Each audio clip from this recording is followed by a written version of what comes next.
E eu quero conversar com os irmãos um pouco esta manhã sobre a questão da justiça. Porque se o cidadão do reino dos céus, ele tem fome e tem sede de justiça, ou seja, se ele tem um desejo profundo de ver a justiça aplicada aos homens sobre a terra, e ele sabe que neste mundo aqui, e neste reino dos homens aqui, não haverá justiça. Você pode trocar o governo, você pode fazer o que você quiser, nunca haverá justiça aqui no reino dos homens, porque este é um reino caído. Então os cidadãos do reino dos céus, quando eles buscam, têm essa fome e sede de justiça, então a primeira coisa que eles fazem é, se eles não podem resolver o problema da justiça no mundo, então eles próprios começam a exercer e a viver a justiça do reino. E aí nós tocamos num ponto fundamental, haja vista que quando você compara o Evangelho de Jesus Cristo com o Evangelho que se ouve atualmente, esse Evangelho da prosperidade, da confissão positiva, esse Evangelho aí do movimento dos evangélicos, né, evangelicalismo, o que você percebe? Que enquanto o falso Evangelho, ele está preocupado com as coisas, com os usos e os costumes, e estão preocupados com o dinheiro, o Evangelho de Cristo, ele está preocupado com aquilo que é essencial. O que é essencial para Deus? Queridos, imaginem comigo que lá em Mateus capítulo 23, versículo 23, Jesus falou o seguinte: olha, vocês fariseus e escribas, vocês dão o dízimo do cominho, do endro e da hortelã. Os fariseus e escribas eram pessoas religiosas. Podemos dizer que eles eram os crentes da época. Hoje não tem os crentes dos dias de hoje. Naquele tempo, os fariseus e escribas eram os líderes dos crentes da época, da religião da época, a religião dita religião de Deus. E aí vem Jesus e diz para eles: olha, vocês são extremamente meticulosos. Vocês dão o dízimo do cominho, do endro, da hortelã.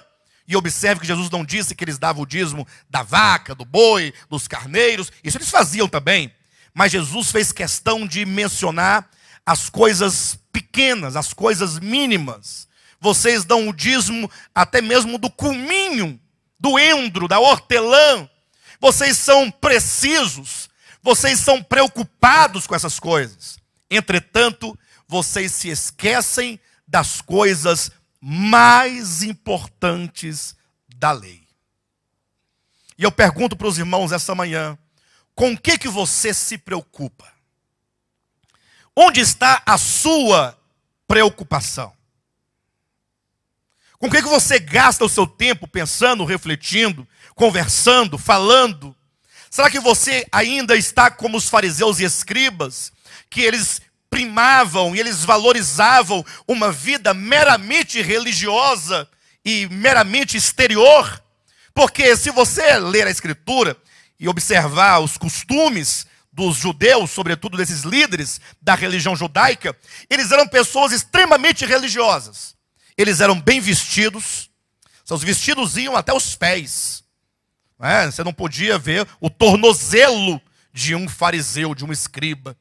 E eles então andavam nas praças, orando em pé nas praças, em alta voz, indo às casas das viúvas orar por elas, vivia o dia no templo, nas sinagogas, falando da lei, pregando, ensinando.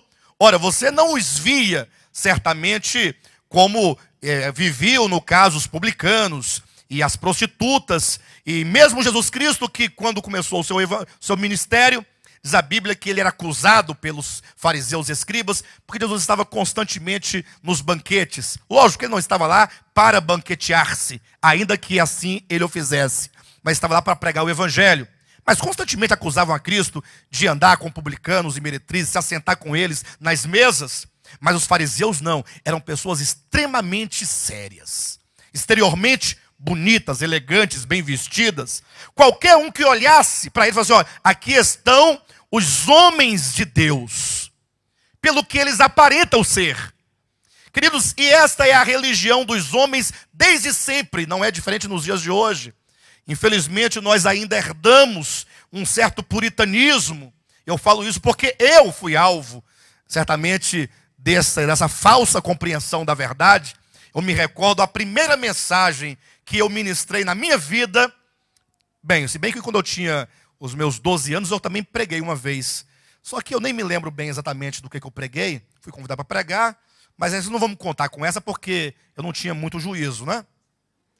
Mas assim, quando eu preguei com entendimento, no sentido de que eu sabia que eu estava pregando num púlpito, que foi na igreja adventista do sétimo dia, eu me recordo, os irmãos tinham que ver o sermão que eu fiz, o esqueminha que eu fiz no papel. Falei sobre cabelo de mulher, sobre unha, e sobre calça esporte, e sobre essas coisas todas, explicando que isso consistia num grande pecado. Vocês imaginem. Agora imagine vocês que a esposa do pastor da igreja, um dia cortou o cabelo bem curtinho, aquele estilo cogumelo. Irmãos, mas isso foi uma ofensa muito grande para mim. Fiquei extremamente ofendido, pois a primeira oportunidade que eu disse, eu falei, os irmãos viram o cabelo da esposa do pastor? Eu perguntei no púlpito com o microfone. Vocês viram o cabelo da esposa do pastor? Pois é, não siga o exemplo, porque aquele corte do cabelo é do diabo. Falei ou não falei, irmã Jusileide? Que você estava lá e você ouviu eu falando. É do diabo. Imagina, na igreja do pastor, eu não era pastor, mas eu tinha um zelo profundo por essas coisas, ainda que, como dizem em Romanos, no capítulo 10, eu tinha um zelo sem entendimento. Porque até então eu pensava que a vida cristã consistia num procedimento exterior de coisas, de usos e costumes. Como aqui eu penso que talvez tenha pessoas, inclusive, que agora devem pensar ainda assim. Que a vida cristã consiste em quê? Ora, consiste em fazer alguma coisa para Deus, em ter um certo comportamento exterior para Deus,